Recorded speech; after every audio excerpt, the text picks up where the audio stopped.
Hello बच्चों, NCERT line by line series में आपका स्वागत है। मैं हूं डॉक्टर जकी जमाल और चैप्टर चल रहा है हमारा मॉलिक्यूलर बेसिस ऑफ इनहेरिटेंस। ये हमारी सेकंड वीडियो इस चैप्टर की। फर्स्ट वीडियो कल हमने अपलोड की थी जिसमें कि हमने जनरल इंट्रोडक्शन दिया था इस चैप्टर का, और आज हम स्टार्ट करेंगे टॉपिक डीएनए। फुल फॉर्म आप 6-7 क्लास से जानते हैं। DNA is deoxy ribo nucleic acid, और ये पॉलीमर है बहुत सारे न्यूक्लियोटाइड का। जो न्यूक्लियोटाइड डीएनए के अंदर होते हैं उनको डीऑक्सी राइबो न्यूक्लियोटाइड कहा जाता है। तो हम ये कह सकते हैं DNA is a long polymer of deoxy ribo nucleotide. DNA की जो लेंथ है वो भी एक कैरेक्टरिस्टिक है लिविंग ऑर्गेनिज्म की। इस बात को समझाने के लिए एनसीईआरटी ने बताया गया, जैसे कि एक बैक्टीरियोफेज है, बैक्टीरियोफेज 5x174, उसके अंदर 5386 न्यूक्लियोटाइड होते हैं। ये नाम वैसे भी मशहूर है वायरस टॉपिक के हिसाब से। बैक्टीरियोफेज मतलब ऐसा वायरस जो कि बैक्टीरिया को नुकसान पहुंचाता है, कि यही एक वाहिद ऐसा वायरस आपके सिलेबस में है जिसके पास सिंगल स्ट्रैंडेड डीएनए मौजूद है। कॉम्पिटिशन बहुत दफ़ा सवाल पूछा गया virus containing single stranded DNA, 5x174 लगाना। यहाँ पर एनसीईआरटी ने बताया गया कि उसके पास है 5386 न्यूक्लियोटाइड। दूसरा बैक्टीरियोफेज वायरस का नाम एनसीईआरटी ने लिया है बैक्टीरियोफेज लैम्डा। इसके अंदर 48502 4852 इतना बेस पेयर होता है। वहाँ न्यूक्लियोटाइड बोला गया, इधर बेस पेयर बोला गया। उसकी वजह ये कि उसका सिंगल स्ट्रैंडेड डीएनए है तो न्यूक्लियोटाइड बोला गया। इसका double stranded DNA, double stranded DNA तो न्यूक्लियोटाइड्स को पेयर में बोला जाता है। यानी कि हम कह सकते हैं कि इतना न्यूक्लियोटाइड पेयर है, क्योंकि जुड़े रहते हैं ना, तो लेंथ तो फिर दो को मिला के ही बनेगी, है ना। न्यूक्लियोटाइड पेयर की जगह अक्सर लफ्ज़ एनसीईआरटी में बेस पेयर लफ्ज़ इस्तेमाल किया गया है। इन्होंने ये शुरुआत में बता भी दिया है कि न्यूक्लियोटाइड पेयर का मतलब हम उसे बेस पेयर बोल रहे हैं। बाकी हम इन सब के बारे में डिटेल में आगे बात कर लेंगे। फिर उन्होंने बताया कि जो एस्टेरिशा कोलाई है उसके पास जो डीएनए है उसकी लेंथ 4.6 × 10⁻⁶ बेस पेयर है, यानी कि जोड़े में ही लेंथ बताई जा रही है। और इसके अलावा हैप्लॉइड डीएनए कंटेंट जो ह्यूमन बीइंग का है उसके अंदर 3.3 × 10⁻⁹ बेस पेयर। ये 4 रीडिंग दे रखी हैं। शुरू की एक रीडिंग न्यूक्लियोटाइड की है, 5386 न्यूक्लियोटाइड है बैक्टीरियोफेज 5x174, और बाकी के तीनों आंसर, क्योंकि लिविंग ऑर्गेनिज्म जितने जैसे वायरस है, इकोलाई है और ह्यूमन बीइंग है, इनके बाद डबल स्टैंडर्ड डीएनए होता है, इसलिए यहाँ पर इन्होंने लफ्ज़ इस्तेमाल किया है बेस पेयर। एक और बहुत शानदार सी लाइन की उन्होंने कहा है कि length of the DNA is also a characteristic of living organism. ये बात भी आप ध्यान में रखेंगे। आगे की बातों को सुनने से पहले हल्का सा एक बार देखते हैं एनसीईआरटी में क्या बताया गया। Usually DNA is a long polymer of deoxyribonucleotides. आप ये बात जानते हैं। The length of DNA is usually defined as number of nucleotide. Length of DNA पता लगेगी आपको नंबर ऑफ न्यूक्लियोटाइड से, एज और a pair of nucleotide refer to as base pair. उन्होंने कहा कि पेयर ऑफ न्यूक्लियोटाइड को आप बेस पेयर भी कह सकते हैं। प्रेजेंट है this is also the characteristic of an organism. तो ये जो लेंथ ऑफ डीएनए है is also the characteristic of organism. इस लाइन पर एक सवाल कॉम्पिटिशन में बन सकता है। फॉर एग्जाम्पल यहाँ पर उन्होंने कुछ डेटा दिए हुए हैं कि बैक्टीरियोफेज है एक, उसका नाम है 5x174, उसके बाद 5386 न्यूक्लियोटाइड है, याद कर लेंगे आप इसे। बैक्टीरियोफेज लैम्डा, इसके बाद डबल स्टैंडर्ड डीएनए होता है, इसके पास 48502 बेस पेयर है। इकोलाई बैक्टीरिया, इसके पास भी डबल स्टैंडर्ड डीएनए, इसका 4.3 × 10⁻⁶ बेस पेयर है। और haploid content of the human DNA यानी 23 क्रोमोसोम को बताया इन्होंने, 3.3 × 10⁻⁹ base pair. Let us discuss the structure of such a long polymer. अब आगे इन्होंने थोड़ा सा डीएनए के बारे में बताया। उस टॉपिक को सुनने से पहले, क्योंकि 11th क्लास में बायोमॉलिक्यूल में भी आपको न्यूक्लिक एसिड पढ़ाया जाता है, और जेनेटिक्स के इस चैप्टर को लिखते समय इस बात को ध्यान में रखा गया है कि आप लोग ऑलरेडी 11th क्लास में से पढ़ चुके हैं। हालांकि ज़्यादातर बच्चे 11th क्लास में से अच्छे से नहीं सीखते हैं, टीचर भी बहुत ज़्यादा जोर नहीं लगाते हैं, क्योंकि ज़्यादा अच्छी सी डिटेल इन्होंने यहाँ इस चैप्टर में दी हुई है। तो एक बार ज़रा थोड़ा सा इसका ओवरव्यू ले लेते हैं, क्या आपने 11th में सीखा, या इस टॉपिक को सुनने से पहले आपको क्या पता होना चाहिए, ताकि बात आपको अच्छे समझ में आ सके। थोड़ी सी मैं यहाँ पर बात करूँगा। इधर जैसे कि बात हुई है कि डीएनए एक लॉन्ग पॉलीमर है डीऑक्सी राइबो न्यूक्लियोटाइड्स का, तो पहले एक जनरल सी बात कर लेते हैं कि न्यूक्लियोटाइड कहने से मतलब क्या होता है। अगर आप लफ्ज़ बोल रहे हैं न्यूक्लियोटाइड, तो इसका मतलब ये है कि ये खुद 3 चीज़ों से मिलकर बना होता है। इसके अंदर होता है एक नाइट्रोजनस बेस, इसके अलावा इसमें एक होता है पेंटोज शुगर, और इसके अलावा इसमें एक होता है फॉस्फेट। तो नाइट्रोजनस बेस, पेंटोज शुगर और फॉस्फेट, इन तीनों को मिला के बोला जाता है न्यूक्लियोटाइड। तो जब हम न्यूक्लियोटाइड की बात करते हैं जिससे कि हमारा डीएनए बना हुआ है, वो खुद न्यूक्लियोटाइड 3 चीज़ों के जुड़ने से बना है, nitrogenous base, pentose sugar, phosphate ये वही है केमिस्ट्री के अंदर PO4 3- जो कि आप अक्सर सुनते रहते हैं, PO4 3-। इसके अलावा यहाँ बात हो रही है पेंटोज शुगर और नाइट्रोजनस बेस की। पेंटोज शुगर मतलब 5 कार्बन का कार्बोहाइड्रेट है। ये जो पेंटोज शुगर है इसमें भी 2-3 बातें आपको यहाँ समझ लेनी चाहिए कि जो पेंटोज शुगर डीएनए में मौजूद होती है उसका नाम है डीऑक्सीराइबोज शुगर। क्या नाम है उसका? Deoxyribose sugar. तो डीऑक्सीराइबोज शुगर मौजूद होती है डीएनए के अंदर। किसके अंदर? डीएनए के। ऐसे एक लफ्ज़ आप और याद कर लें कि एक और पेंटोज शुगर है यानी 5 कार्बन का कार्बोहाइड्रेट, उसका नाम है राइबोज शुगर। आर से राइबोज शुगर, आर से आरएनए, राइबोज शुगर होती है आरएनए। अगला सवाल आपके जहन में फ़ौरन ये आना चाहिए कि क्या फ़र्क है राइबोज शुगर और डीऑक्सीराइबोज शुगर में। स्ट्रक्चर को देख के बात ज़्यादा अच्छे से समझ में आएगी। Ribose sugar differs from deoxyribose sugar in having hydroxyl group at carbon number 2। ये बात भी कॉम्पिटिशन में कई बार पूछी जा चुकी है। जैसे फॉर एग्जांपल अगर हम राइबोज शुगर का डायग्राम बनाते हैं, कुछ इस तरीके का देखने में है राइबोज शुगर कि इस 5 कार्बन का कार्बोहाइड्रेट है। डायग्राम में आपको दिखा देता हूँ। CH2OH, पहला कार्बन, दूसरा कार्बन, तीसरा, चौथा और 5वां। इस तरीके से 5 कार्बन कार्बोहाइड्रेट। अगर बाकी नाम भी लिखना चाहें तो आप इधर भी लिख सकते हैं कि इधर भी OH है, नीचे H, इधर H, इधर OH, इधर H और इधर OH। तो अगर ऐसा हो कि दूसरे कार्बन पर एट कार्बन नंबर 2, ये पहला कार्बन है, ये दूसरा, ये तीसरा, ये 4th और ये 5th, अगर दूसरे कार्बन पर OH ग्रुप मौजूद है तो इसे बोला जाता है राइबोज शुगर। इसे क्या बोला जाता है? Ribose sugar. और अगर 2 नंबर कार्बन पर राइबोज शुगर नहीं है यानी स्ट्रक्चर कुछ इस तरीके का होगा, 5 कार्बन कार्बोहाइड्रेट इस तरीके से, यहाँ आ गया CH2OH, यहाँ पर भी ऊपर OH, नीचे H, इधर H, अब की बार इधर भी नीचे H और OH।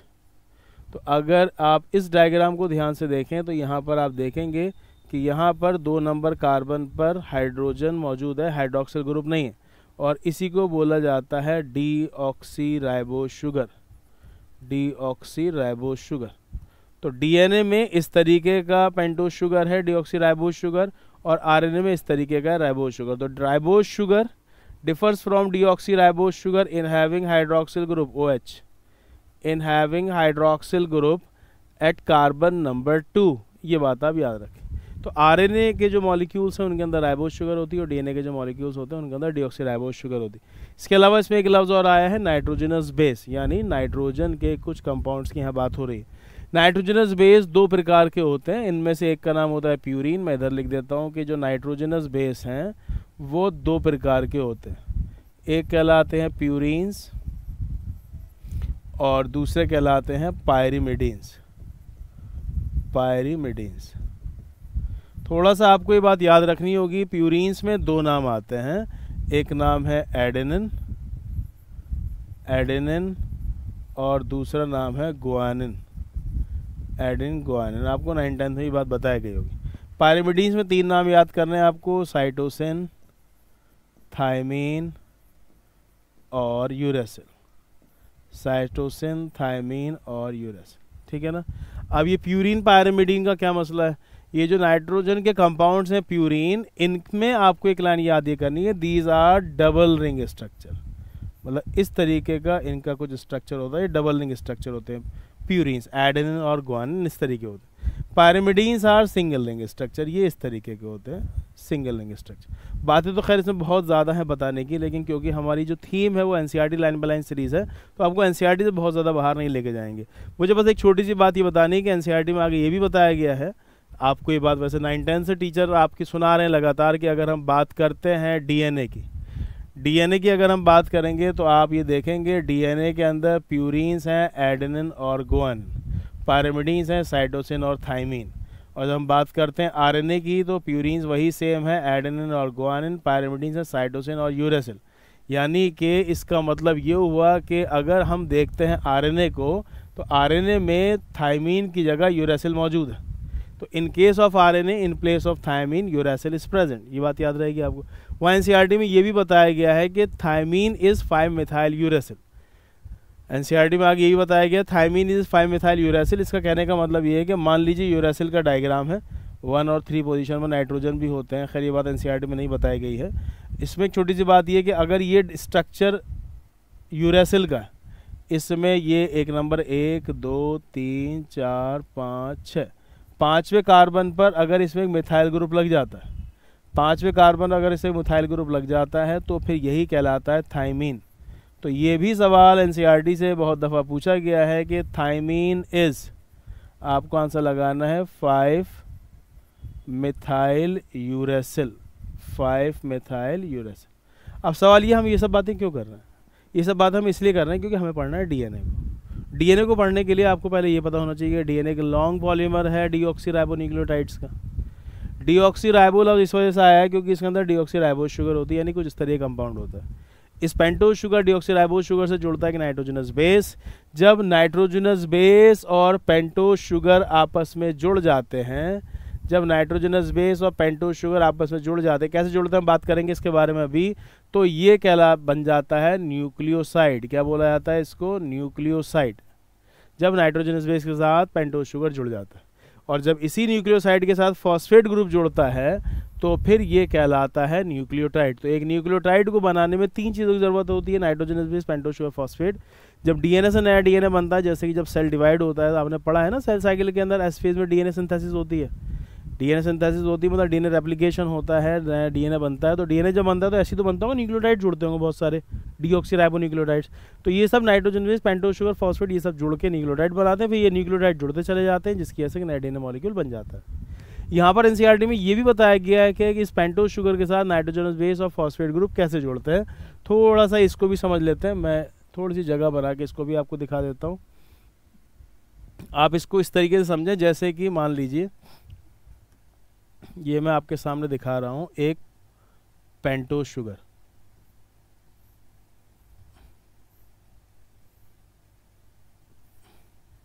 CH2OH, ठीक है। आपको ये बात याद है कि इस पेंटोज शुगर के अंदर अगर हम नेमिंग की बात करें तो यहाँ पर ये आ जाएगा इसका कार्बन नंबर 1, ये 2, ये 3, ये 4 और ये वाला कार्बन हो गया 5। यहाँ पर भी OH वगैरह था, है ना। अब होता ये है कि ये हमने क्या बनाया है, जो डायग्राम में मैंने आपको दिखाया है, ये है पेंटोज शुगर। ये क्या है? Pentose sugar. जब इस पेंटोज शुगर के कार्बन नंबर 1 के साथ, जब इस पेंटोज शुगर के कार्बन नंबर 1 पर जो OH ग्रुप लगा हुआ है उसे हटाकर यहाँ पर कोई नाइट्रोजनस बेस लग जाए, यही तरीका होता है न्यूक्लियोटाइड बनने के लिए। पेंटोज शुगर से आके नाइट्रोजनस बेस जुड़ता है। कंपटीशन में सवाल पूछा जाता है पेंटोज शुगर के साथ नाइट्रोजनस बेस आकर कौन से कार्बन पर लगता है, आप बोलेंगे एट कार्बन नंबर 1। तो पेंटोज शुगर के साथ नाइट्रोजनस बेस आके जुड़ता है एट कार्बन नंबर 1, और जब नाइट्रोजनस बेस और पेंटोज शुगर जुड़ जाते हैं तो इसी को बोला जाता है न्यूक्लियोसाइड। तो अब ये पेंटोज शुगर और ये नाइट्रोजनस बेस मिलके क्या कहलाएगा?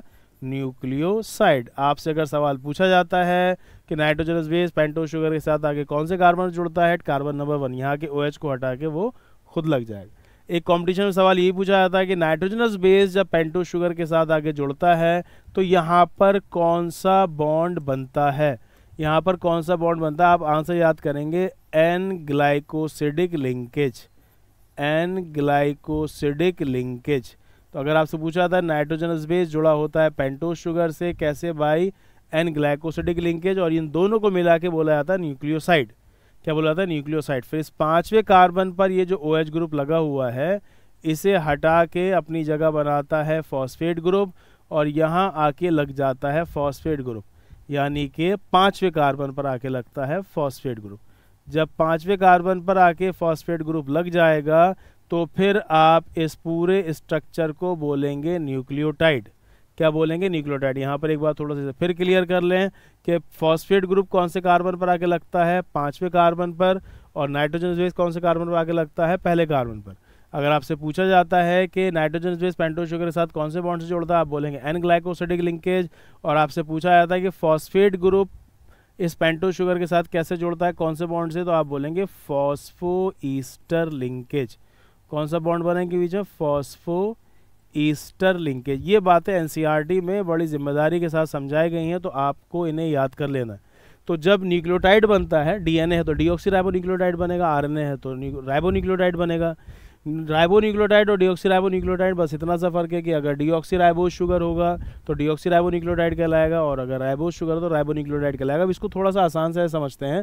जैसे आपने अभी ये वाली लाइन सुनी थी कि जो प्यूरीन्स हैं उनके नाम है, मतलब नाइट्रोजनस बेसिस में दो ग्रुप हैं, एक है प्यूरीन, दूसरा पायरिमिडीन। प्यूरीन्स में adenine, guanine, pyrimidine, cytosine, thymine और यूरेसिल। तो जैसे आप अभी एक नाम सुन रहे थे, नाइट्रोजनस बेस है एडेनिन। ये एडेनिन क्या है? एक नाइट्रोजनस बेस, शॉर्ट में लिख देता हूँ एनबी। जब ये जाके जुड़ जाएगा इस डीऑक्सीराइबोज शुगर, पेंटोज शुगर के साथ, यानी कि बन जाएगा न्यूक्लियोसाइड, तो आप इसे पढ़ेंगे फिर डीऑक्सी एडिनोसिन। न्यूक्लियोसाइड बनेंगे ना, क्या नाम हो जाएगा इसका? फिर आप बोलेंगे इस एडेनिन को, फिर आप बोलेंगे डीऑक्सी एडिनोसिन, डीऑक्सी एडिनोसिन। तो ये क्या कहलाएगा? अब ये कहलाएगा न्यूक्लियोसाइड। न्यूक्लियोसाइड क्या कहलाएगा? ये कहलाएगा न्यूक्लियोसाइड। न्यूक्लियोसाइड। तो न्यूक्लियोसाइड का नाम चेंज हुआ है, नाइट्रोजनस बेस का नाम था एडेनिन, ये हुआ डीऑक्सी एडिनोसिन, फिर एक फॉस्फेट लग गया, तो ऑफ कोर्स इसे बोलना चाहिए deoxy adenosine monophosphate. Deoxy adenosine monophosphate, deoxy adenosine monophosphate. Deoxy adenosine monophosphate को ही बोला जाएगा न्यूक्लियोटाइड। इसे क्या बोला है? न्यूक्लियोटाइड। तो नाम भी आप देख सकते हैं कैसे चेंज हुआ। ऐसे एडेनिन की जगह गुआनिन होगा तो डीऑक्सी गुआनोसिन और डीऑक्सी गुआनोसिन मोनोफॉस्फेट। डीऑक्सी लफ्ज इसलिए लग रहा है क्योंकि आप डीएनए के हिसाब से बात कर रहे हैं। अगर ये आरएनए का मामला होता तो यहाँ पर सर आप बोलते हैं एडिनोसिन, और यहाँ एडिनोसिन मोनोफॉस्फेट। इस तरीके से नाम चेंज हो जाते हैं। फिलहाल मैंने आपको ये बताना था कि डीएनए लॉन्ग पॉलीमर है डीऑक्सी राइबोन्यूक्लियोटाइड का। एक न्यूक्लियोटाइड में तीन चीज़ें होती है, नाइट्रोजनस बेस, पेंटोज शुगर और फॉस्फेट। पेंटोज शुगर के साथ नाइट्रोजनस बेस आगे जोड़ता है carbon number 1 by N glycosidic linkage, और फॉस्फेट ग्रुप आगे जोड़ता है 5वें कार्बन से बाय फॉस्फोएस्टर लिंकेज, और इन तीनों के जुड़ने से बन जाता है एक न्यूक्लियोटाइड। क्योंकि डीएनए का डीऑक्सीराइबोज शुगर लगा हुआ है तो बेहतर है आप बोल दें इसको डीऑक्सीराइबोन्यूक्लियोटाइड।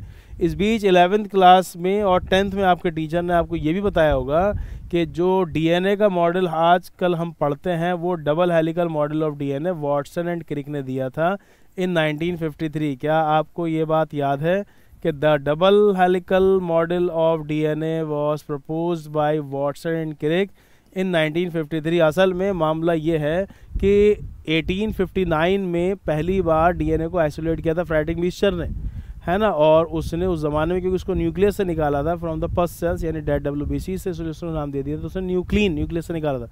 बाद में एसिडिक नेचर होने की वजह से उसका नाम पड़ा न्यूक्लिक एसिड, और फिर पता चले दो प्रकार के डीएनए आरएनए।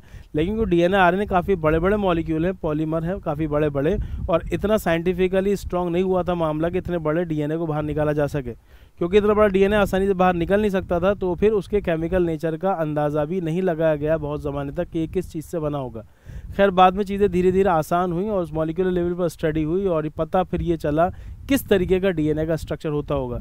हालांकि डीएनए का स्ट्रक्चर किस तरीके का होता होगा उसे पहली बार एक आम आदमी को, एक बच्चे को समझाया वाटसन क्रिक ने। एक डबल हेलिकल मॉडल, ऐसे घुमा हुआ डीएनए आपने देखा होगा। इस डीएनए को ऐसे समझाने के लिए इन्होंने जो कॉन्सेप्ट लिया था मॉरिस विल्किन और रोजालिंड फ्रैंकलिन का लिया था, जिन्होंने कि एक्सरे फोटोग्राफ लिए थे डीएनए के, और वहीं से इन्होंने इस बात को भी समझा था कि डीएनए डबल हेलिकल मॉडल तो है, लेकिन इसके साथ साथ जो डीएनए की डायमीटर है वो 2 नैनोमीटर होती है। डीएनए की चौड़ाई कितनी होती है? 2 नैनोमीटर, है ना। यहाँ पर वाटसन क्रिक ने 1953 में जो डबल हेलिकल मॉडल दिया था उसके लिए उन्होंने जो डायमेंशंस उठाई थी डीएनए की वो इन्होंने ली थी from the X ray diffraction data, X ray diffraction data of Wilkin and Franklin. Competition में ये सवाल भी आता है। एक्सरे डिफ्रैक्शन डेटा लिया था इन्होंने विल्किन्स और फ्रैंकलिन का, और फिर इससे इन्होंने ये बताया कि डीएनए की डायमीटर 2 नैनोमीटर है, ऐसे घुमा हुआ है। 1 हेलिकल टर्न की लेंथ होती है 3.4 नैनोमीटर। 1 हेलिकल टर्न के अंदर 10 बेस पेयर होते हैं, यानी 10 न्यूक्लियोटाइड इधर होंगे, 10 ही न्यूक्लियोटाइड इधर होंगे, तो 10 पेयर ऑफ न्यूक्लियोटाइड है, या फिर आप 10 बेस पेयर बोल सकते हैं। तो हम ये भी कह सकते हैं कि दो एडजेसेंट न्यूक्लियोटाइड का बीच का डिस्टेंस 0.34 नैनोमीटर होता होगा। हालांकि डीएनए भी कई टाइप के होते हैं, ए बी सी डी और जेड। ये जो बातें बताई जा रही हैं वॉटसन क्रिक के द्वारा, ये बी डीएनए की बातें हैं, तो आप इस बात को भी ध्यान रखें। बाकी आपके सिलेबस में नहीं है नाम कि जो बात के सामने हो रही है वो बी डीएनए है, जिसके बारे में वॉटसन क्रिक ने बताया था। बी डीएनए, कौन सा डीएनए है वो? B DNA. क्या इतनी बात आपको याद रहेगी? तो मैंने आपके सामने 2-3 बातें रखी कि डीएनए जो है वो एक पॉलीन्यूक्लियोटाइड है, और जो डीएनए समझाया था वॉटसन एंड क्रिक ने वो था बी डीएनए। इसकी डायमीटर 2 नैनोमीटर है, 1 हेलिकल टर्न की लेंथ 3.4 नैनोमीटर है, दो एडजेसेंट न्यूक्लियोटाइड के बीच का डिस्टेंस 0.34 नैनोमीटर है। अब ये जो डीएनए है इसके अंदर भी कॉम्प्लीमेंट्री बेस पेयरिंग रूल होता है, यानी कि अगर इधर ए है प्यूरीन्स में तो सामने इसके टी होगा, और अगर सी है, ये भाग बहुत रहा आज ऊपर नीचे, क्या बात है, ए के सामने टी होगा, और अगर इधर सी है तो सामने इसके जी होगा। ये बेस पेयरिंग रूल का कॉन्सेप्ट जो वॉटसन क्रिक ने 1953 बताया था, इसको 1950 में चारगाफ ने बताया था। इसको चारगाफ रूल भी बोला जाता है कि किसी भी डीएनए के अंदर जो प्यूरीन है वो हमेशा पायरिमिडीन के बराबर होंगे, या A/T और C/G का रेशियो देखा जाए तो वो 1 होगा। मैं अभी आगे इसके बारे में बात करूंगा। एनसीईआरटी में इन दोनों का ही जिक्र किया गया। ऐसा नहीं कि वॉटसन क्रिक की तारीफ करते हुए वो भूल गए हों कि मॉरिस विल्किन, रोजालिंड फ्रैंकलिन और चारगाफ ने क्या बात कही थी। उन दोनों के व्यूज़ को मिला के 1953 में वॉटसन क्रिक ने एक बहुत ही सिंप्लीफाइड मॉडल दिया डीएनए का, ताकि लोग समझ सके कि डीएनए का स्ट्रक्चर कैसा होता होगा।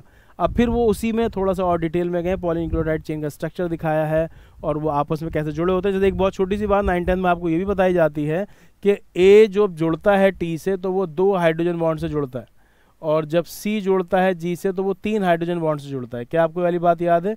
A binds with T by 2 hydrogen bond and C binds with G by 3 hydrogen bonds।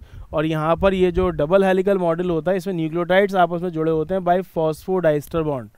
कौन सा बॉन्ड होता है? Phosphodiester bond. थोड़ा सा इसके बारे में बात करेंगे। लास्ट में यही बताया कि क्रिक ने जब डीएनए का स्ट्रक्चर समझ में आया लोगों के, बाद में और रिसर्च हुई तो क्रिक ने बताया कंसेप्ट से बोला था सेंट्रल डोगमा। बताया कि सीक्वेंस ये रहता है कि जो हमारे सेल में डीएनए है, डीएनए से बनता है डीएनए, आप जानते हैं सेल साइकिल, सेल डिवीजन आपने सुना था, फिर डीएनए से आरएनए बनता है और आरएनए से प्रोटीन। हालांकि इस दुनिया में कुछ वायरसेस भी हैं जिनका जेनेटिक मटेरियल आरएनए है, तो उसके लिए टैमिन और बाल्टीमोर ने बताया कि उनके अंदर पहले आरएनए से डीएनए बनता है, फिर डीएनए से आरएनए और प्रोटीन। अगर उल्टा मामला होता है डीएनए से आरएनए, आरएनए से डीएनए बनता है, तो उसको हम कह सकते हैं सेंट्रल डोगमा रिवर्स। एनसीईआरटी ने पूछा है कि आप क्या बता सकते हैं इसका क्या नाम होना चाहिए अगर आरएनए से उल्टा डीएनए बने, तो इसे बोला जाता है सेंट्रल डोगमा रिवर्स। थोड़ा सा देखते हैं एनसीईआरटी क्या समझाना चाह रही है।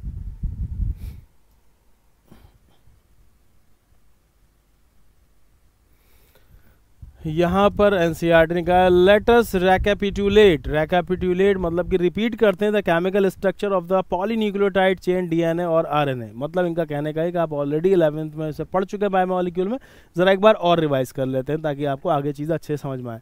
अ न्यूक्लियोटाइड हैज़ 3 कंपोनेंट। एक न्यूक्लियोटाइड के अंदर 3 चीज़ें होती हैं। उसमें होता है एक नाइट्रोजनस बेस, एक पेंटोज शुगर और एक फॉस्फेट। पेंटोज शुगर में बताया कि ये होगा राइबोज आरएनए के केस में और डीऑक्सीराइबोज डीएनए के केस में। फिर बताया there are 2 types of nitrogenous bases. Nitrogenous bases 2 type के होते हैं, प्यूरीन्स और पायरिमिडीन्स। प्यूरीन्स में नाम याद करना है एडेनिन एंड गुआनिन, पायरिमिडीन्स में नाम याद करना है साइटोसिन, थायमीन और uracil. Cytosine is common for both DNA and RNA and thymine is present in DNA. इसको और आसान कर दें कि सभी सेम है सबके अंदर, बस डीएनए के अंदर थायमीन होता है और आरएनए में थायमीन की जगह यूरेसिल होता है। ये बात आपको 9-10 से बताई जा रही है। Uracil is present in RNA at place of thymine. A nitrogenous base is linked to the OH of the first prime carbon pentose sugar through N glycosidic linkage. वही वाली बात बताई है कि पेंटोज शुगर के साथ नाइट्रोजनस बेस उसके पहले कार्बन पर जुड़ा होता है OH को हटा के। तो ये लाइन आप याद रखेंगे, नाइट्रोजनस बेस जुड़ा होता है पहले कार्बन से पेंटोज शुगर के कौन से बॉन्ड के जरिए? N glycosidic linkage. और जब ये दोनों जुड़ जाते हैं नाइट्रोजनस बेस और पेंटोज शुगर, इसे ही बोला था न्यूक्लियोसाइड। मैंने अभी डायग्राम बना के दिखाया था। सच एज एडिनोसिन अगर है न्यूक्लियोसाइड, जब वो बन जाएगा कहलाएगा डीऑक्सी एडिनोसिन। गुआनिन है तो गुआनोसिन, और डीएनए के अंदर डीऑक्सी गुआनोसिन। ऐसे ही साइटोसिन से हो जाएगा साइटिडीन, और आप बात करेंगे आर्सेनिक तो डीऑक्सीसाइटिडीन, ऐसे यूरिडीन एंड डीऑक्सीथाइमिडीन। अब ये बात आप सोच सकते हैं डीऑक्सी यूरिडीन क्यों नहीं लिखा, क्योंकि डीएनए के अंदर यूरेसिल नहीं होता है। When a phosphate group is linked to the OH of 5 carbon, आपको मालूम है फॉस्फेट ग्रुप आगे कौन से कार्बन जोड़ेगा, 5वें कार्बन से OH को हटा के, ऑफ न्यूक्लियोसाइड के टू थ्रो फॉस्फोईस्टर लिंकेज, और उन तीनों के मिलने से फिर बन जाएगा एक न्यूक्लियोटाइड, या फिर आप बोलेंगे deoxy nucleotide depending upon the type of sugar present. कि अगर राइबोज शुगर है तो न्यूक्लियोटाइड बोला जाएगा, डीऑक्सी राइबोज शुगर है तो डीऑक्सी राइबो न्यूक्लियोटाइड ही बोला जाएगा। Depending upon the type of sugar present is formed. 2 nucleotides are linked to 3,5 phosphodiester linkage। बहुत शानदार लाइन कि 2 न्यूक्लियोटाइड आपस में 3,5 फॉस्फोडाइस्टर लिंकेज से जुड़े होते हैं।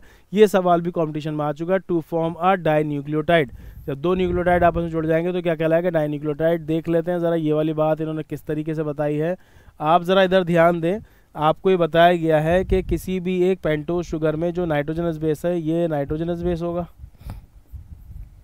नाइट्रोजनस बेस ही होगा ना, ये थाइमीन दिखा रखा है इसमें, ये नाइट्रोजनस बेस है, ये जुड़ा है इससे पेंटोज शुगर से। किससे जुड़ा है ये, पेंटोज शुगर से। आप जानते हैं नाइट्रोजनस बेस पेंटोज शुगर से किससे जुड़ा होगा, एन ग्लाइकोसिडिक लिंकेज से, N glycosidic linkage, N glycosidic linkage, ठीक है। और फिर पेंटोज शुगर के साथ इसका ये पहला कार्बन होगा, है ना। थोड़ा सा कलर चेंज कर देता हूँ मैं कार्बन दिखाने के लिए। पहले कार्बन से पेंटोज शुगर जुड़ा हुआ है, फिर ये होगा इसका दूसरा कार्बन, ये तीसरा कार्बन, ये चौथा कार्बन, ये 5वां कार्बन। और आप देख सकते हैं 5वें कार्बन से फॉस्फेट ग्रुप जुड़ा हुआ है। 5वें कार्बन से फॉस्फेट ग्रुप जुड़ा होगा किससे, आप बोलेंगे फॉस्फोईस्टर लिंकेज से, फॉस्फोईस्टर लिंकेज। समझ में आ रही बात इतनी, किससे जुड़ा होगा फॉस्फेट ग्रुप पेंटोज शुगर के, आप बोलेंगे फॉस्फोईस्टर लिंकेज, फॉस्फोईस्टर लिंकेज। तब जाके ये एक न्यूक्लियोटाइड बनता है। ये एक न्यूक्लियोटाइड हो गया, एक पेंटोज शुगर, एक नाइट्रोजनस बेस और एक फॉस्फेट। दूसरा कार्बन, दूसरा बराबर न्यूक्लियोटाइड अगर आप देखें तो इसका ये होगा पहला कार्बन, ये इसका दूसरा, ये तीसरा, ये चौथा और ये 5वां, और इससे फॉस्फेट ग्रुप जुड़ा हुआ है। तो अगर आप देखें तो ये भी एक न्यूक्लियोटाइड बन गया, ये भी एक न्यूक्लियोटाइड बन गया। तो ये एक न्यूक्लियोटाइड दूसरे न्यूक्लियोटाइड से जुड़ा हुआ है। किस तरीके से कि पहले वाले न्यूक्लियोटाइड का जो 3 नंबर कार्बन है उससे अगले न्यूक्लियोटाइड के 5 कार्बन वाले फॉस्फेट से बॉन्डिंग हो रही है, यानी 3,5 फॉस्फोडाइस्टर लिंकेज बोल सकते हैं। एक फॉस्फोईस्टर लिंकेज इधर और एक इधर, जब ये दोनों जुड़ जाएंगे तो बोला जाएगा डाइस्टर लिंकेज। तो आप ये वाली लाइन बोल सकते हैं, ये ऐसे ही बोल सकते हैं, फॉस्फेट ग्रुप इधर भी जुड़ा हुआ है, इधर भी जुड़ा हुआ है, तो इसलिए ये 3,5 फॉस्फोडाइस्टर लिंकेज कहलाएगा, 3,5 फॉस्फोडाइस्टर लिंकेज। तो मुझे आपको ये बात बतानी थी कि 2 न्यूक्लियोटाइड आपस में एक दूसरे के साथ जुड़े होते हैं, 3,5 फॉस्फोडाइस्टर लिंकेज। ये सवाल कई बार कॉम्पिटिशन में आ चुका है। More nucleotides can be joined in such a manner to form a polynucleotide chain. अब यहाँ पर एक बात को आप ये भी याद रखेंगे, ए अगर इधर है तो सामने की साइड होगा टी, टी का स्ट्रक्चर आप देख सकते हैं इस तरीके का है ना। अब इन्होंने इस बात का ध्यान रखा है कि प्यूरिन्स डबल रिंग स्ट्रक्चर है तो उसको डब्बे को डबल बनाया है, एडेनिन गुआनिन के डब्बे को डबल बनाया। Cytosine thymine pyrimidine single ring structure होता है, इसलिए इसको सिंगल दिखाया। ए जोड़ता है टी से, टी जोड़ेगा ऑफ कोर्स ए से, ए और टी के बीच में 2 हाइड्रोजन बॉन्ड होते हैं, ये वाली बात आप नहीं भूलेंगे, मैं ऐसे बना के दिखा देता हूँ। और ऐसे ही जी जुड़ेगा सी से बाय 3 हाइड्रोजन बॉन्ड, जी के सामने आएगा सी और 3 हाइड्रोजन बॉन्ड से, और सी के सामने आएगा जी और ये भी जुड़ा होगा बाय 3 हाइड्रोजन बॉन्ड। यहाँ समझने की बात यह है कि आप ये जो बात कहते हैं कि डीएनए का डायमीटर 2 नैनोमीटर है, ये इसीलिए पॉसिबल हो पाया कि एक डबल रिंग वाला सिंगल रिंग वाले से जुड़ा हुआ है। एक डबल रिंग वाला स्ट्रक्चर सिंगल रिंग वाले से जुड़ा हुआ है, इसलिए आपको यूनिफॉर्मली डबल स्टैंडर्ड चेन की डायमीटर 2 नैनोमीटर नजर आती है। अगर ऐसा होता है कि 2 डबल रिंग वाले आमने सामने आते हैं, 2 सिंगल रिंग वाले, तो फिर डीएनए का साइज छोटा बड़ा हो जाता है। यहाँ पर एक बात समझने की और भी है, जैसे कि पॉलीन्यूक्लियोटाइड चेन दिखा रखी है, इसके अंदर ये पेंटोज शुगर फॉस्फेट ग्रुप मौजूद है, इसलिए एनसीईआरटी का ये भी कहना है कि पेंटोज शुगर और फॉस्फेट ग्रुप से ही बैकबोन बनी होती है डीएनए की। तो अगर ये सवाल पूछा जाता है कि backbone of DNA is made up of, NCERT की ज़बान में जवाब लिखा हुआ है शुगर एंड फॉस्फेट।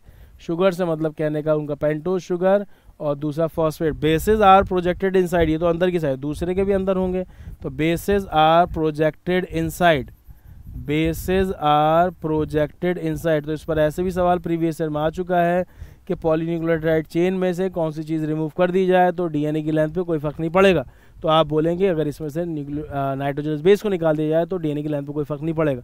सवाल कॉम्पिटिशन में ऐसे ही पूछा गया। Variable part of DNA is, तो देख रहे हैं आप यही एडेनिन गुआनिन साइटोसाइमिन चेंज हो रहे हैं, बाकी तो पेंटो शुगर तो वही रहेगा। डीएनए तो डीऑक्सीराइबोस शुगर, आरएनए तो राइबोस शुगर, फॉस्फेट ग्रुप भी सेम रहेगा। तो जो चीज़ डीएनए या आरएनए लगातार चेंज होती रहती है वो है इनके ये नाइट्रोजनस बेसिस। अब डीएनए इस तरीके घुमा हुआ स्ट्रक्चर, चलिए मैं थोड़ा सा आगे पढ़ देता हूँ, फिर हम साथ साथ ही पढ़ते रहेंगे। A polymer thus formed has at one end a free phosphate moiety, यानी कि फॉस्फेट वाले एंड पर जिधर फॉस्फेट लगा होता है 5 कार्बन की तरफ लगा होता है ना वो, of sugar which is refer to as the 5 prime end, उसी को 5 प्राइम एंड बोल देते हैं पॉलीन्यूक्लियोटाइड चेन का। इसलिए ये बात आपको 11th क्लास में बताई गई होगी और बल्कि 10th क्लास में भी कि अगर हम एक डबल हेलिकल मॉडल देखते हैं डीएनए का तो उसमें एक तरफ होता है 3 प्राइम एंड, सामने 5 प्राइम एंड, और इधर आप देखेंगे 3 प्राइम एंड और सामने 5 प्राइम एंड। यानी जो डीएनए की दोनों चेन है वो एक दूसरे के एंटी पैरेलल होती है। The 2 strand of DNA are anti parallel to each other, और हमेशा ए के सामने होगा टी और सी के सामने होगा जी। इसे बोला जाता है कि ये एक दूसरे के कॉम्प्लीमेंट्री हैं। तो the 2 strands of DNA are complementary and anti-parallel to each other. The 2 strands of DNA are complementary and anti-parallel to each other. Anti-parallel मतलब कि एक 3 से 5, दूसरा 5 से 3, पैरेललिंग अपोजिट डायरेक्शन में, और कॉम्प्लीमेंट्री मतलब ए के सामने टी आएगा और सी के सामने जी आएगा। ठीक है, आगे देखिए। Similarly at the other end of the polymer the sugar has a free OH group, 3 carbon में जो OH ग्रुप है which is refer to at the 3 prime end of the polynucleotide chain. तो आप इसको इस तरीके से याद कर लें कि 5 प्राइम एंड पर फॉस्फेट ग्रुप होगा और 3 प्राइम एंड पर OH ग्रुप होगा। मैं डायग्राम में दिखा भी देता हूँ आपको।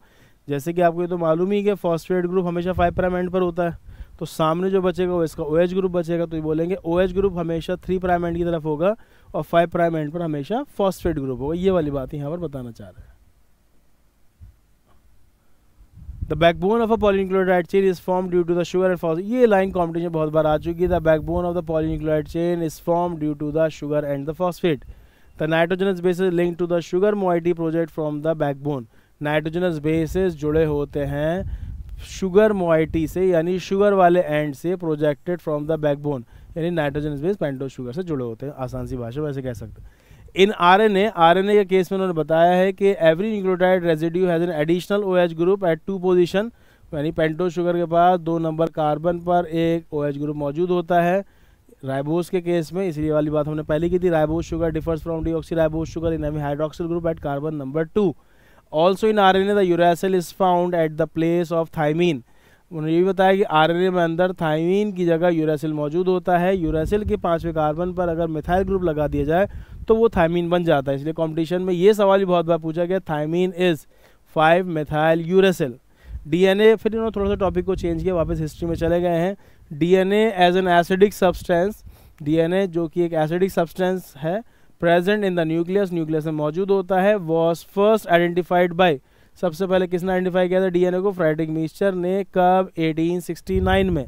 1866 में इनहेरिटेंस की बात दुनिया के सामने आई थी वेंडल के द्वारा। 1869 में फ्रेडरिक मीस्चर ने डीएनए को आइसोलेट कर लिया था, लेकिन लोगों को पता नहीं थी ये बात कि जो इनहेरिटेंस हो रहा है कैरेक्टर का वो इसी डीएनए जीन की वजह से हो रहा है। इस बात को समझने में काफ़ी समय लग गया था।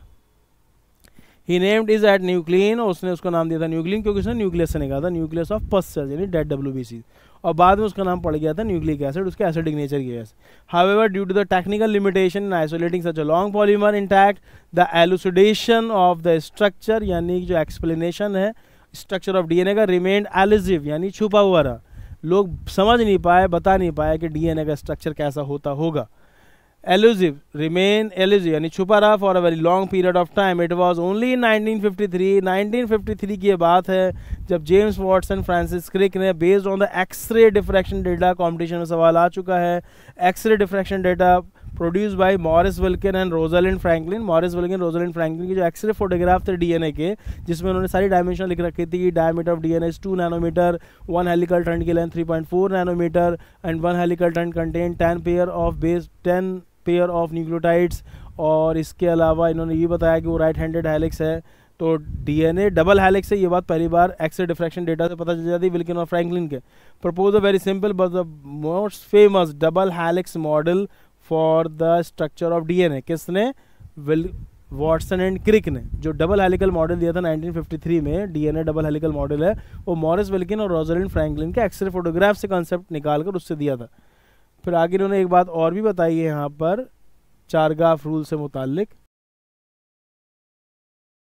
वन ऑफ द हॉलमार्क, मतलब जो इनकी जो मेन यूएसपी थी, जो मेन कैरेक्टरिस्टिक थी of their proposition in Watson Crick was base pairing. Base pairing था between the two strands of the polynucleotide chain, यानी ये पॉलीन्यूक्लियोटाइड चेन आपस में जुड़ी रहती है, मतलब एटी के साथ सीजी के साथ। ये वाली बात 1950 में चारगाफ ने बताई थी। However, this proposition was based on the observation of the Ergin Chargaff for a double-stranded DNA. The ratios between the adenine and thymine and guanine and cytosine are constant and equals 1. इस बात का क्या मतलब है, ज़रा इसको भी समझ लीजिए। अब जैसे कि ये है, कोई भी एक डबल स्टैंडर्ड डीएनए है, तो आपको मालूम है ए के सामने टी होगा, और आपको यही मालूम है अगर जी है तो सामने सी होगा। एडिन गुआनिन है प्यूरिन्स, ये क्या है? प्यूरिन्स। और सी टी क्या है? ये है पायरिमिडीन्स। तो इसका मतलब ये हुआ कि किसी भी डबल स्ट्रैंडेड डीएनए के अंदर जितने प्यूरिन्स होंगे उतने ही पायरिमिडीन्स होंगे, जितने प्यूरिन्स होंगे उतने ही पायरिमिडीन्स होंगे। क्या ये बात आपकी समझ में आ रही है? Purines are adenine and guanine, pyrimidines are cytosine and thymine. आप इसको इधर ले आए तो ऐसा आप लिख सकते हैं कि A + G/T + C = 1, है ना। यही बात कही इन्होंने यहाँ पर चारगाफ रूल में, चारगाफ साहब ने, कि आप किसी भी डबल स्टैंडर्ड डीएनए को देखें तो the ratio between the adenine and thymine and guanine and cytosine is always constant and equals to 1। लेकिन इंपॉर्टेंट ये डबल स्टैंडर्ड डीएनए हो तब। The base pairing confers a very unique property to the polynucleotide chain. They are said to be complementary to each other. Complementary मतलब A के सामने T और C के सामने G. To each other, and therefore, if the sequence of bases in one strand is known, then the sequence in other strand can be predicted. वो कह रहे हैं इसका मतलब ये हो, अगर आपको एक स्ट्रैंड का सीक्वेंस मालूम है कि एक स्ट्रैंड के ऊपर A, T, G, C लगे हुए हैं, तो आप सामने वाले स्ट्रैंड का सीक्वेंस प्रेडिक्ट कर सकते हैं, क्योंकि A के सामने T होगा, C के सामने G होगा, इस तरह से। Also, if each strand from a DNA, let us call it is a parental DNA, जो ओरिजिनल वाला DNA उसके स्ट्रैंड को कह दिया parental DNA, act as a template for the synthesis of new strand. The two double stranded DNA, let us call them a daughter DNA. पुराने वाले को बोला है इन्होंने parental DNA, और जो नया DNA उससे बनेगा उसे उन्होंने बोला daughter DNA. Thus produced would be identical to the parental DNA molecule. वो कह रहे हैं जैसे एक डबल स्टैंडर्ड DNA, जब उसकी दोनों स्ट्रैंड खुल के उसके ऊपर नया डीएनए बनेगा तो न्यूक्लियोटाइड तो जुड़ेंगे उसी हिसाब से, ए के सामने टी और सी के सामने जी। तो जो ओरिजिनल वाला डीएनए था उसी की बिल्कुल नई कॉपी तैयार होंगी नए डीएनए के अंदर। Because of this the genetic implication of the structure of DNA become very clear. तब जाके जो डीएनए है उसके कैरेक्टरिस्टिक्स, उसके इम्प्लीकेशन जाके काफ़ी क्लियर हुए। अब यहाँ पर ये थोड़ा डीएनए के स्ट्रक्चर एक्सप्लेन कर रहे हैं। The सेलाइन feature of the double helical structure of DNA, आपके बोर्ड एग्जाम में भी इससे काफ़ी क्वेश्चन पूछे जाते हैं सेलाइन फीचर, और कंपटीशन में भी सवाल इससे भरे हुए हैं, थोड़ा सा ध्यान समझिएगा। पहली बार डीएनए बता रहे हैं, DNA is made up of 2 polynucleotide chain, 2 polynucleotide chain से बना होता है। Where the backbone is constituted by the sugar phosphate and bases are projected inside, जो मैंने आपको डायग्राम में दिखाया था। The two chains have anti parallel polarity, मतलब एक 3 से 5 होगी, दूसरी 5 से 3। 5 और 3 किस हिसाब से बताया था? फॉस्फेट 5 प्राइम एंड पर, हाइड्रोक्सिल ग्रुप 3 प्राइम एंड पर। It means if one chain has the polarity 3 से 5 तो दूसरी की होगी 5 से 3। The basis in the two strand of DNA are paired through hydrogen bond, क्योंकि ए और टी के बीच में, सी और जी के बीच में हाइड्रोजन बॉन्ड होते हैं, तो आप ये कह सकते हैं डबल स्ट्रैंडेड डीएनए में जो नाइट्रोजन बेसिस है वो हाइड्रोजन बॉन्ड से जुड़े होंगे, forming base pair. Adenine forms 2 hydrogen bond with the thymine, आपको अभी थोड़ी देर पहले बताई गई थी, एटी से जुड़ता है by 2 hydrogen bond, opposite strand and vice versa. और इसी तरीके से गुआनिन जुड़ेगा साइटोसिन के साथ by 3 hydrogen bond. As result always purines comes opposite to the pyrimidine. फिर बात बताई, इसका मतलब हमेशा प्यूरिन के सामने पायरिमिडीन आएगा। This generate approximately uniform distance between the 2 strands of DNA helix. इसकी वजह से एक यूनिफॉर्म डिस्टेंस बन जाता है, क्योंकि डबल रिंग वाला सिंगल रिंग वाले जुड़ेगा तो एकदम बराबर आपको लेंथ डायमीटर डीएनए की नजर आएगी। The two chains are coiled in right handed fashion, जो डीएनए का हेलिक्स है वो राइट हैंडेड हेलिक्स है, ये बात आप याद रखें। पिच ऑफ द हेलिक्स मतलब एक उसकी इस तरीके से वेवलेंथ, एक क्रेस्ट और ट्रफ मिला के। Pitch of the helix is 3.4 nanometre, यानी 1 हेलिकल टर्न की लेंथ, जो कि 10⁻⁹ मीटर होता है। और इसके अंदर तकरीबन 10 बेस पेयर होते हैं, या फिर आप कह सकते हैं 20 न्यूक्लियोटाइड होते हैं। यहाँ पर इस डायग्राम में इन्होंने इसको थोड़ा सा और अच्छे से वाजे किया है। आप देख सकते हैं कि इधर एक डबल रिंग वाला सिंगल ए के सामने टी है 2 हाइड्रोजन बॉन्ड के साथ, सी के सामने G/3 हाइड्रोजन बॉन्ड, इधर 5 है तो इधर 5 इसका इधर है, इधर 3 है तो इसका 3 इधर है। आप देख सकते हैं बैकबोन शुगर और फॉस्फेट से बनी हुई है, बेसिस आर प्रोजेक्टेड इनसाइड। और यहाँ पर आप ये भी देख सकते हैं कि नाइट्रोजनस बेसिस के बीच में मौजूद है हाइड्रोजन बॉन्ड। यहाँ कौन से बॉन्ड हैं? हाइड्रोजन बॉन्ड, ठीक है। आप अभी थोड़ी देर पर दिखाया था, एन ग्लाइकोसिडिक लिंकेज है, ये फॉस्फोइस्टर लिंकेज है। 2 न्यूक्लियोटाइड के बीच में कौन सा बॉन्ड होगा? इधर ये इसका 5वां होगा, ये इसका तीसरा है, तो 3,5 फॉस्फोडाइस्टर लिंकेज से ये न्यूक्लियोटाइड चेन जुड़ी हुई है। और आपस में 2 न्यूक्लियोटाइड जो पॉलीन्यूक्लियोटाइड चेन जुड़ी हुई वो हाइड्रोजन बॉन्ड से जुड़ी हुई है, ठीक है ना। यही वाली बात इन्होंने इस डायग्राम में समझाने की कोशिश की है। इस डायग्राम में ये वही दिखा रहा है। Consequently, the distance between the base pair in a helix is 0.34 nanometre. क्योंकि आपको ये बात मालूम है 1 हेलिकल टर्न की लेंथ है 3.4 नैनोमीटर, इसमें 10 बेस पेयर हैं, तो इसके अंदर 2 के बीच में डिस्टेंस कितना हो? 10 से डिवाइड कर दो 3.4 को, तो आ जाएगा 0.34। The plane of 1 base pair is stacked over the other in double helix. वो बोला ऐसे डबल हेलिकल स्ट्रक्चर में एक जो हेलिक्स है उसी के ऊपर दूसरा हेलिक्स, एक हेलिक्स के ऊपर दूसरा हेलिक्स, इससे भी इसको स्टेबिलिटी बिल्कुल ऐसे ही जैसे मूवीज़ में आपने देखा होगा जहाँ पर पानी की बहुत ज़्यादा किल्लत होती है, राजस्थान वगैरह कुछ गांव में, वहाँ औरतें एक के ऊपर एक 6-6 7-7 घड़े रख के लेके चल जाती हैं, क्योंकि जब एक के ऊपर एक खड़ा होता है तो उससे भी उसको स्टेबिलिटी मिल जाती है, वो इधर उधर नहीं भागते।